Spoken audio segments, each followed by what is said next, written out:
নমস্কার, গল্পকথার আসরে আপনাদের আরো একবার জানাই স্বাগত। আমি রয়েছি রুমকি। আজকে আপনাদের জন্য থাকবে আরো একটি হাড় হিম করা ঘটনা। তবে ঘটনায় যাবার আগে প্রতিবারের মতো একটা ছোট্ট অনুরোধ। যদি এই চ্যানেলে কেউ নতুন হয়ে থাকেন আর ঘটনাগুলো যদি সত্যিই ভালো লেগে থাকে, তাহলে অনুরোধ রইল আমার এই ছোট্ট পরিবারের সদস্য হয়ে যাওয়ার জন্য। আর আপনাদের জীবনে যদি ঘটে থাকে এমন কোনো ঘটনা, আপনারা পাঠিয়ে দিতে পারেন আমার কাছে। ডেসক্রিপশন সেকশনে সমস্ত লিংক দেওয়া রয়েছে। তাহলে আর দেরি না করে চলে যাচ্ছি সোজা ঘটনাতে। বন্ধুরা, আজকে যে ঘটনাটা আপনাদের সামনে তুলে ধরবো, ঘটনাটি কিন্তু প্রচন্ড ভয়। আর ঘটনাটি পাঠিয়েছে আমারই এক বান্ধবী সুস্মিতা। ওর খুব ক্লোজ রিলেটিভের সাথে ঘটে এই ঘটনাটি। যে মেয়েটির সাথে ঘটে ঘটনাটি, তার নাম মৌমিতা। আর মৌমিতার জীবনের এই ঘটনাটি শুনে আমি প্রচন্ড ভয় পেয়ে গেছিলাম। আমি হলপ করে বলতে পারি, এই ঘটনাটা শুনলে সত্যি সত্যি আপনারা কিন্তু প্রচন্ড ভয় পাবেন। আর দেরি না করে চলে যাব ঘটনায়, কারণ এমন ভয়ের ঘটনা শোনানোই আমার উদ্দেশ্য। আশা করি আপনাদেরও ভালো লাগবে। মৌমিতাদের বাড়ি হচ্ছে কৃষ্ণনগর স্টেশনের একদম কাছাকাছি। আর আজকে যে ঘটনাটা বলবো, এই ঘটনাটা আজ থেকে প্রায় 20 বছর আগের ঘটনা। মৌমিতার বাবা মা আর তার দাদু, তাদেরই 4 জন ছিল সংসারে। খুব সুন্দর সুখী একটা পরিবার বলা চলে। আর মৌমিতার দাদু মৌমিতাকে প্রচন্ড ভালোবাসতো। কিন্তু হঠাৎ করেই মৌমিতার দাদু একদিন অসুস্থ হয়ে পড়েন। এরপর ডাক্তার দেখানো হয়। দীর্ঘদিন ধরে তার ট্রিটমেন্ট চলে। কিন্তু এই ট্রিটমেন্টের খরচা এতটাই বেশি ছিল যে বলার অপেক্ষা রাখে না। এরপরে অনেকদিন ধরে যখন দেখছেন বাবা আর উনি সুস্থ হচ্ছেন না, তখন ওনার দাদুকে নিয়ে অন্য আরেকজন ডাক্তারের কাছে যান। এবং সেই ডাক্তার দেখে বলে, এতদিন ধরে যে ট্রিটমেন্ট ওনাকে করা হয়েছে, সেই ট্রিটমেন্ট পুরোপুরি ভুল ছিল। এবং এই ভুল ট্রিটমেন্টের জন্য তাদের তো আগে যা খরচা হওয়ার হয়েছে, তার দাদুর শরীরটা এতটাই খারাপ হয়েছে, সেই খারাপ শরীর আর আগের মতো সুস্থ হবে কিনা সেটা নিয়েই সন্দেহ রয়েছে। কারণ তার দাদুর বয়স হয়েছে অ্যাবাভ 85, মানে অনেকটাই বয়স। আর সেই বয়সে এসে একটা মানুষ এতদিন ধরে প্রায় 6-7 মাস ধরে ভুল ট্রিটমেন্টে চলেছে। আর কিছু করার ছিল না। এদিকে তার দাদুকে নিয়ে 6-7 মাস ধরে মৌমিতার বাবা যে দৌড়ঝাঁপ করেছে, কিংবা তাকে নিয়ে এই ডাক্তারখানায় নিয়ে যাওয়া, এই আজকের এই টেস্ট, কাল ওই টেস্ট, এইসব করতে করতে ওদের কিন্তু একটা বড় বিজনেস ছিল। সেই বিজনেসটাও ওর বাবা খুব ভালো করে দেখার সময় পেত না। এর ফলে কি হয়, ওই বিজনেসটা আস্তে আস্তে লস যেতে শুরু করে এবং এতটাই লোকসান হতে শুরু করে যে ওদের অবস্থা কিন্তু আস্তে আস্তে অনেকটাই নিচে নেমে যায়। পরবর্তীকালে বাধ্য হয়ে ওর বাবা স্থির করে, ওদের যে বাড়িটা রয়েছে, মানে কৃষ্ণনগরের একদম স্টেশনের কাছাকাছি ওদের প্রায় 2 তলা বাড়ি ছিল, সেই বাড়িটাকে ওরা বন্ধক রাখবে। কারণ ওদের যে বিজনেস অবস্থা, সেটা ততদিনে একেবারে ডাউন হয়ে গেছে। বিজনেস থেকে আর কিচ্ছু পাওয়ার সম্ভাবনা নেই।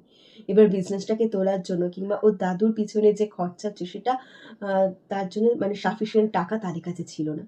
তখন তার বাবা ঠিক করে যে বাড়িটাকে বন্ধক রেখে যে টাকাটা পাবে সেই টাকা দিয়ে তিনি তার বাবার বাদবাকি ট্রিটমেন্টটা করবেন এবং ওই বিজনেসে কিছুটা টাকা লাগাবে। যখন বাড়ি বন্ধক দেওয়া হবে হবে এরম একটা ব্যাপার, তখন হঠাৎ করেই মৌমিতার দাদু মারা যান। এরপরে মৌমিতার বাবা তখন প্রায় সর্বশান্ত। তার হাতে না আছে তেমন টাকা পয়সা, বিজনেসের অবস্থাও করুণ দশা। আর বিজনেসটা চালাতে গেলে পারেও যে টাকার প্রয়োজন, সেই টাকা তার কাছে নেই। সুতরাং তাকে বাড়িটা বিক্রি করতেই হবে। শেষমেশ তারা বাড়িটা বিক্রি করে দেয় এবং বাড়িটা বিক্রি করে দিয়ে তার বাবা যে টাকাটা পায়, সেই টাকা নিয়ে কোনো রকম বিজনেসে ঢালেন। আর বাকি যে পরিমাণ টাকা ছিল, সেই টাকাটা নিয়ে তিনি কৃষ্ণনগর থেকে অনেকটা ভেতরের দিকে তার বাবা এই জমিটা কেনে। আর এই যে জমিটা কেনে, সেই জমিটা মানে ওদের সত্যিই একেবারে পছন্দ ছিল না, কিন্তু কোনো উপায়ও ছিল না, নাহলে ওরা যাবে কোথায়। এবার মৌমিতা বলছে, এই যে জমিটা, সেই জমিটা মানে যাওয়ার পথে একটা জলা জমি আসলে ওটা। আর মাত্র 2 জন লোক হেঁটে যেতে পারবে পাশাপাশি, এত সরু একটা রাস্তা মাটি। আর তার একদিকে পুরো ধান চাষ হয়ে রয়েছে, আর আরেকদিকে একটা বড় ডোবা রয়েছে। ডোবার পাশে ওই জমিটা। আর ওই জমিটার মধ্যে মানে ছোট্ট একটা ওই বেড়া দিয়ে মতো বাউন্ডারি করা রয়েছে পুরো জমিটা। আর ওই জমিটার মধ্যে ছোট্ট দুটো ঘর রয়েছে, তার সাথে একটা তোমার এমনি বারান্দা মতো করা রয়েছে। আর বারান্দার মধ্যেই রান্নাঘর। তো খুব কমের মধ্যে ওই জায়গাটা ওরা পেয়ে যায়। এবার ওই যে দুটো ঘর আর ওই সামনে একটা বারান্দা রয়েছে, বারান্দার একটা সাইডে রান্নার জায়গা, আর সেই রান্নার জায়গার পাশ থেকে একটা সিঁড়ি চলে গেছে, সেটা ওদের ছাদ। আর ওই রাস্তার দিকে যে ঘরটা, সেই ঘরটায় ঠিক হয় যে মৌমিতা আর মৌমিতার বাবা মা থাকবে, আর ঠিক পাশের ঘরটায় থাকবে মৌমিতা। আর মৌমিতা এই সময় ক্লাস 12-এ পড়ছিল। এবার মৌমিতা বলে যে ওর ঘরের পাশেই একটা রয়েছে ছোট্ট চৌবাচ্চা মতো, খুব বেশি ডিপ না, মানে ও যদি দাঁড়ায়ও না, একটু নিচু হলে পারে একটা মগ দিয়ে জল তোলা যাবে, এতটাই নিচু ছিল সেই চৌবাচ্চাটা। এবার জায়গাটা এত নিস্তব্ধ আর নিরিবিলি, যদি কোনো মানুষকে ওখানে মেরে ফেলে রেখেও দিয়ে যায় না, কেউ জানতে পারবে না। কারণ আশেপাশে কোনো বাড়ি ঘর কিচ্ছু নেই। অনেকটা দূরে হয়তো দেখা যাচ্ছে দুটো বাড়ি, তিনটে বাড়ি একসাথে রয়েছে, ওদের বাড়ির কাছাকাছি তো কোনো বাড়িই নেই, এমন একটা জায়গায় ওরা রয়েছে। এবার মৌমিতা বলছে ওই যে রাত্রি হলে পারে না, ওর রীতিমতো ভয় লাগতো, ওরা তো এরম জায়গায় থেকে অভ্যস্ত না।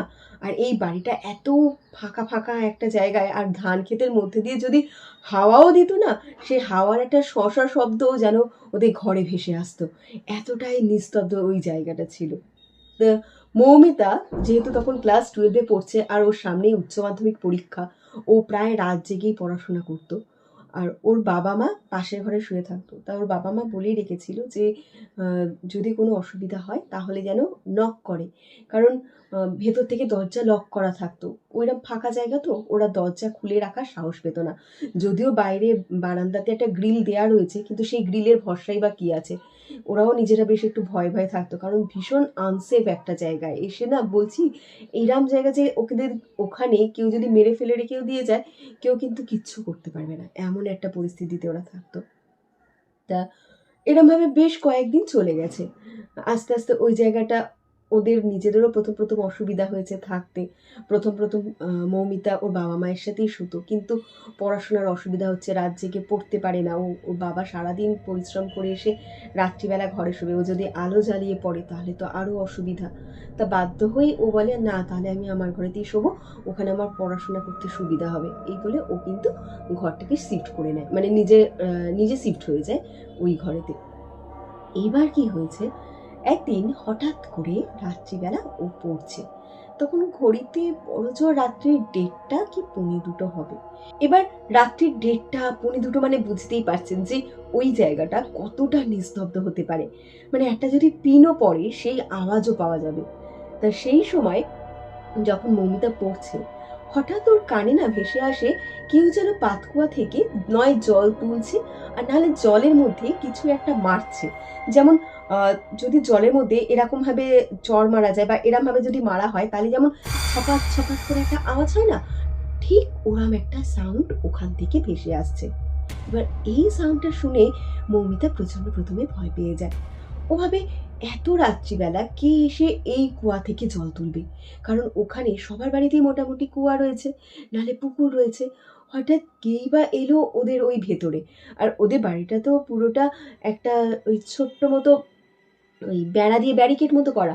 এবার ওই বেড়াটা কিন্তু খোলা না, ওই বেড়াটার মধ্যেও একটা গেট আছে, সেটা কিন্তু অলরেডি ওরা লক করে রেখেছে।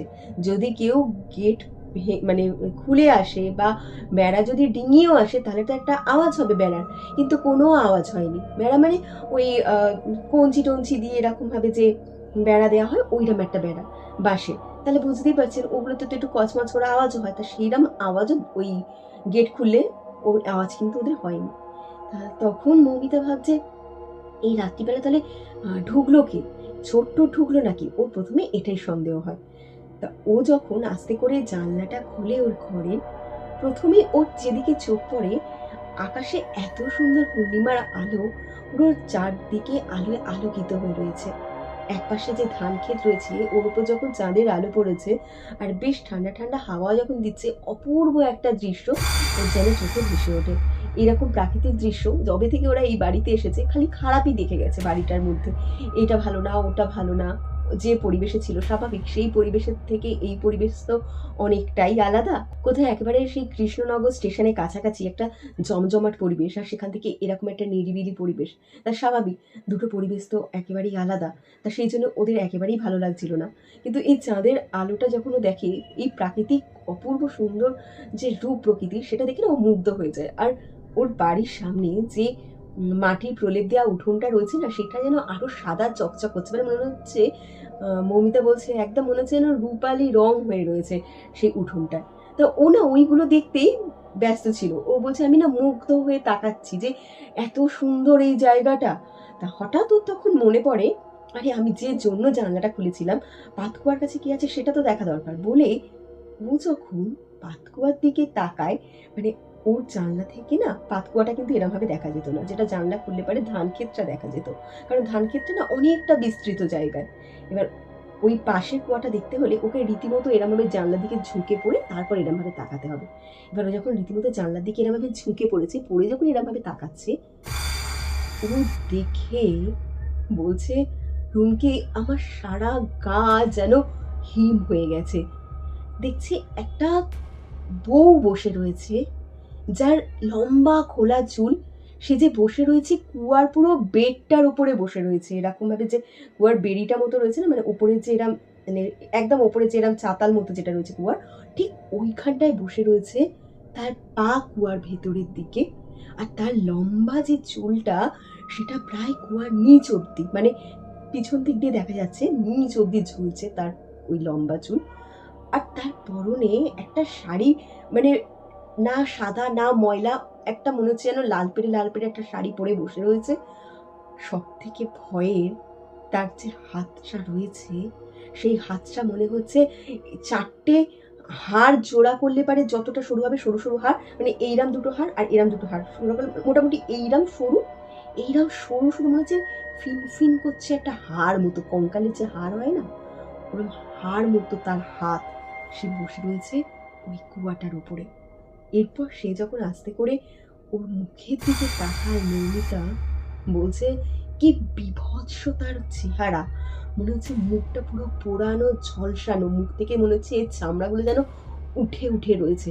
আর এই যে আমাদের এই ঠোঁটের ওপরে যে পোর্শনটা না, এই পোর্শনটা ওনার নেই। পুরো দাঁত, মানে সামনে মনে হচ্ছে পুরো দাঁত দেখা যাচ্ছে। ও জাস্ট এটা দেখে ধাম করে জানলাটা বন্ধ করেছে, করে মাগো বলে চিৎকার করে উঠেছে। পাশের ঘরেই ওর মা বাবা শুয়েছিল। ওর মা বাবা কি হয়েছে কি হয়েছে বলে চিৎকার করে দৌড়ে এসেছে। দৌড়ে এসে বলছে দরজা খোল দরজা খোল বলতে ও কোনো রকম কাঁদতে কাঁদতে গিয়ে দরজাটা খুলেছে। খুলে বলছে মা, কি দেখবে চলো যে কে বসে রয়েছে। এবার ওর মা বলছে কে বসে রয়েছে। যখন এসেছে ওর মা বাবা দৌড়ে কুয়ার দিকে জানলাটা খুলে দেখছে, ওখানে কেউ নেই। তা মৌমিতা তো ভুল দেখেনি, ও তো পুরো স্পষ্ট দেখেছে যে ওখানে একজন বসে রয়েছে। ও রীতিমতো এরকম ভাবে বলেছে যে আমি এইরকম একজনকে দেখেছি যে এখানে বসেছিল। সেদিনকে তো রাত্রিটা কোনো রকম যায়, ও আর ওই ঘরেতে একা শোয়নি। ও তারপরে বাবা মায়ের কাছে গিয়ে শোয়। এবার থেকে সকাল থেকেই পড়াশোনা করে, রাত্রিবেলার পড়াশোনার ব্যাপারও করতো না। কিন্তু এইভাবে আর কিন্তু ওরা ওরম আওয়াজ পেত না, পাশের ঘর থেকে তো আওয়াজ হতোই না একেবারে।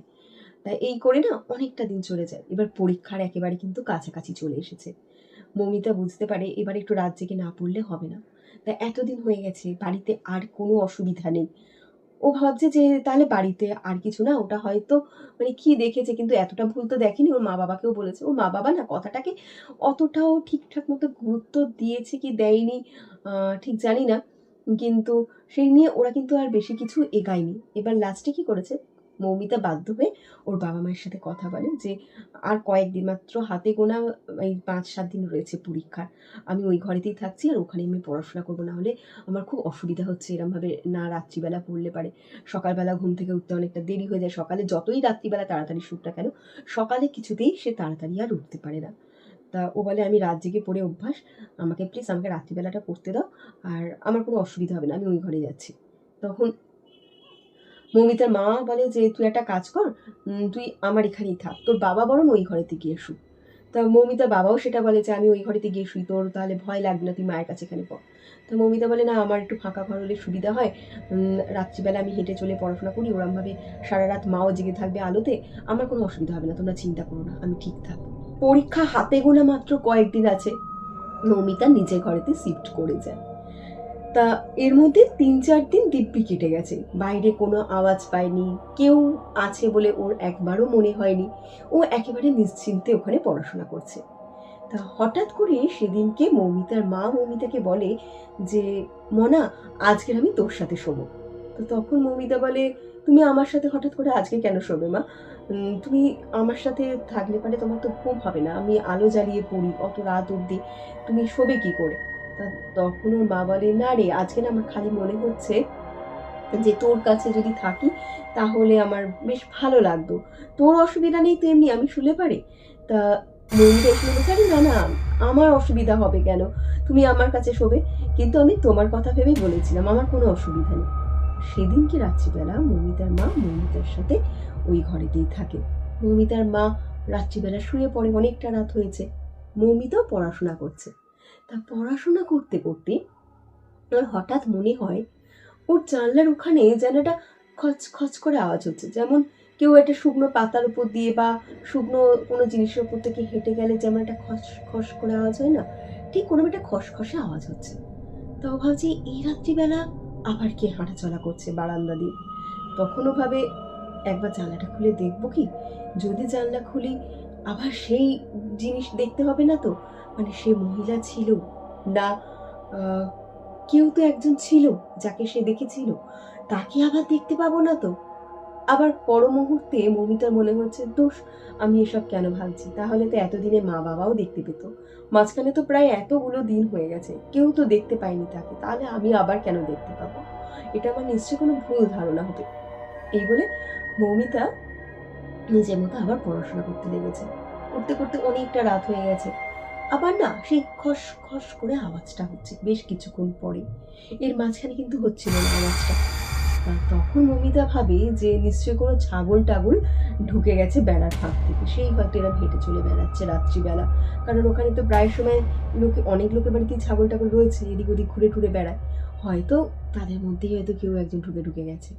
ওর এটাই ন্যাচারালি মনে হয়েছিল হঠাৎ করে। তা ও পড়তে পড়তে অনেকটাই রাত হয়ে যায়, ওর কি মনে হয় একটু জানলাটা খুলে একটু মানে বাইরের হাওয়াটা নেবে, দরজাটা আর খুলতে পারছে না, দরজাটা খুললে একেবারেই মনে হবে যেন বাইরে বেরিয়ে যাওয়ার মতো একটা ব্যাপার। তা সেইটা না করে মনে হলো জানলাটা একটু খুলে দিই, বেশ বদ্ধ বদ্ধ লাগছে ঘরটা, একটু ভালো লাগবে বলে ও কি করেছে, সবে জানলাটা জাস্ট খুলেছে, যেই খুলেছে দেখছে ওর সামনে দাঁড়িয়ে রয়েছে সেই বিকট মুখ আলা একজন, যার সারা মুখ পুরো মনে হচ্ছে কালো ঝলসে যাওয়া খোপলানো খোপলানো মাংস, আর তার দাঁতের ওপরে যে মানে এই যে চামড়া সেটা নেই, শুধু দাঁতটা দেখা যাচ্ছে, আর চোখটা মনে হচ্ছে যেন পুরো ঠিকরে বেরিয়ে আসছে। সে পুরো জানলায় মানে যখন ও জানলাটা খুলেছে পুরো ওর মুখের সামনে এরম ভাবে দাঁড়িয়ে রয়েছে। ওর দেখে রীতিমতো স্টার্ন হয়ে গিয়ে চিৎকার করে সেন্সলেস হয়ে গেছে, মানে এত যে চিৎকার করে সেন্সলেস হয়ে পড়ে গেছে, ওর আওয়াজের সাথে সাথে ওর মা ধরপড় করে উঠেছে। ওর মা যখন উঠেছে, উঠে প্রথমেই জানলার দিকে ওর চোখ পড়ে ওর মায়ের, মা দেখছে ঠিক সাট করে কেউ একজন জানলা থেকে বেরিয়ে গেল। ওর মা কিন্তু স্পষ্ট বুঝতে পারে যে জানলার পাশ থেকে কেউ একজন সরে গেল। সাথে সাথে ওর মা যখন উঁকি মেরে জানলার কাছে দেখছে কেউ একজন শাড়ি পরা, তাকে দেখা যাচ্ছে শুধু শাড়িটা দেখা যাচ্ছে, পরা কেউ একজন মহিলা সোজা ধান ক্ষেতের ওখান থেকে চলে যাচ্ছে, আর এদিকে দেখছে সামনে নিচে তার মেয়ে সেন্সলেস হয়ে পড়ে আছে। সে তখন চিৎকার করে ডেকে উঠেছে, শুনছো গো বলে যখন চিৎকার করে উঠেছে, ওর বাবা দৌড়ে এসেছে, দরজা খোলো, কি হয়েছে? ওর মা কোনো রকম দরজাটা খুলেছে, দরজাটা খুলে এসেই মৌমিতার চোখে মুখে জল টল দিয়েছে। ওর মা রীতিমতো কান্নাকাটি করছে। তোর বাবা বলছে, কি হয়েছে, কাঁদছো কেন? তখন ওর মা বলছে, আমি এমন একজনকে দেখলাম, আমি তার পুরো মুখ দেখতে পাইনি, কিন্তু অদ্ভুতভাবে সে এই বেড়ার ওপর থেকে যেন হাওয়ার মতো মিলিয়ে চলে গেল পুরো ক্ষেতের মধ্যে। সে যদি মানুষ হতো তাহলে তো বেড়া ডিঙিয়ে যেত কিংবা বেড়া খুলে যেত, কিন্তু আমি বুঝলাম না সে হাওয়ার মতো কি করে বেড়ার ওপর থেকে চলে গেল। আর আমি স্পষ্ট দেখলাম সে জানলার কাছ থেকে চলে গেছে। নিশ্চয়ই তোমার মেয়ে দেখেছে, এটা দেখেই ও সেন্সলেস হয়েছে। বলে সাথে সাথে তো জল টল দিয়ে কোনো রকম এবার মৌমিতার কোনো রকম জ্ঞান ফিরেছে। তারপর মৌমিতা উঠে সে রীতিমতো কান্নাকাটি করছে, করে বলছে বাবা আমি এইরকম জিনিস দেখেছি। এরপরে মৌমিতার ওই বাড়িতে থাকেনি, ওকে ওর মামার বাড়িতে পাঠিয়ে দেওয়া হয়। ওর মামার বাড়ি থেকে ওর স্কুলটাও কাছে ছিল, সেই জন্যে ওখান থেকেই ও পড়াশোনা করে, ওখান থেকেই পরীক্ষাটা দেয় উচ্চ মাধ্যমিক। এবং তার মাঝখানে ওদের বাড়িতে কোনো হয়তো কাজ করা হয়েছিল বা কিছু একটা করা হয়েছিল। আর এরপর থেকে মৌমিতা বলে যে আমি আর কোনোদিন ওই রকম ভয় পাইনি বা আর কোনোদিন ওরকম কিছু দেখিনি। এবার কিছু কাজ করানো হয়েছিল হয়তো, সেটা মৌমিতা ঠিকঠাক জানে না বা ও বলতে পারছে না কিছু করানো হয়েছিল কিনা। আর মাকে সেভাবে জিজ্ঞাসা করেনি তখন। না, এই ছিল সেই ঘটনা। আর তারপর কিন্তু ওরা ওই বাড়িতে আর বেশি দিন থাকেওনি। ওর বাবা আস্তে আস্তে বিজনেসটাও ঠিকঠাক দাঁড়িয়ে যায়, কয়েক বছরের মধ্যে ওরাও ওই বাড়ি ছেড়ে দিয়ে আবার ওই কৃষ্ণনগরের কাছাকাছি একটা বাড়ি কিনে ওরা ওখানে চলে আসে। এই ছিল আজকের ঘটনা। আশা করি ঘটনাটা আপনাদের ভালো লেগেছে। যদি ভালো লেগে থাকে তাহলে একটা লাইক কিংবা কমেন্ট করতেই পারেন। আপনাদের লাইক, আপনাদের কমেন্ট সত্যিই আমার কাছে অমূল্য। আর আশা করি আপনারা ভগবানের আশীর্বাদে সবাই খুব ভালো আছেন, আরো ভালো থাকবেন। সঙ্গে থাকুন। আর শুভ কামনা রইল সবার জন্য। আজকে নিচ্ছি বিদায়। আবার দেখা হবে আপনাদের সাথে নতুন কোনো ঘটনা নিয়ে।